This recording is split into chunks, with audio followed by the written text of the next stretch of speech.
Let's bring in Sina Azodi, an assistant professor of Middle East politics and also a director of the Middle East Studies program at George Washington University, joining us from Washington, D.C. Very good to have you on the program, sir. You heard there a rise in food prices 70% and also inflation rising by 40%. How serious do you think that the government should take these street protests? Well, I think they should take it very seriously because over the years, the number of protests, their frequency have increased.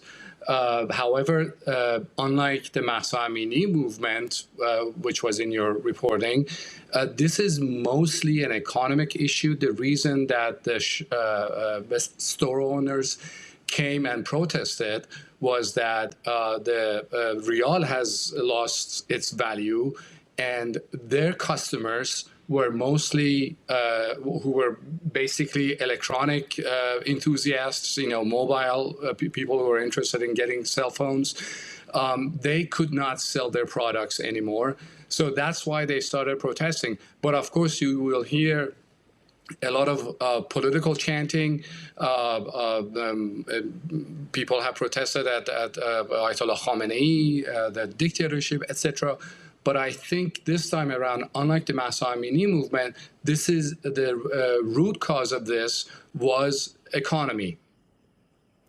Of course, you mentioned the economy, and as you know, you have those Western sanctions being put back into place, that snapback mechanism. We also heard the U.S. President Donald Trump just a few days ago saying that he might strike Iran again, strike at Iran's nuclear program. Do you think it's all connected here, that the government should think about the economic consequences of its nuclear program and how it approaches that? I think they're all connected together, but we also have to keep in mind that even without the presence of UN sanctions on Iran, which were reimposed in September, Iranian economy was suffering under the weight of US sanctions, which make it quite impossible for Iran to sell oil freely and repatriate the money to its banks. It's extremely difficult. We also have to keep in mind that we're approaching the end of the Iranian New Year, and the government every year, we usually witnesses that almost at the end of the Iranian calendar year, the price of dollar goes up. So there are a series of issues together. And as you mentioned, the threat of President Trump to strike Iranian nuclear program if Iran tries to reconstitute it, that also, they all have added together. So what's the solution here? What do you think the government can do to fix this? I mean, you can stabilize the economy and the price of or the exchange rate, but at the end of the day, if the sanctions on the Iranian economy are not lifted, the situation, I think, it will only get worse. And unfortunately, at this time, we were not seeing any movement toward diplomacy, any potential deal. The U.S. is no longer interested because President Trump thinks that he has removed the threat of the Iranian nuclear program. He's now threatening to strike Iranian missile program if Iran tries to reconstitute it.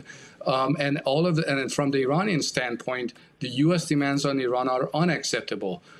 So we are at the impasse at the moment.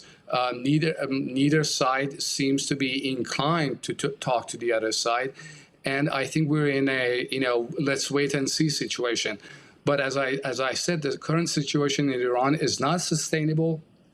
The frequency of protests in Iran have only increased. And I think the government of President Pezeshkian is extremely fragile at this moment. All right, Sina Azodi, as always, thank you so much for taking the time to talk to us. Thank you for having me.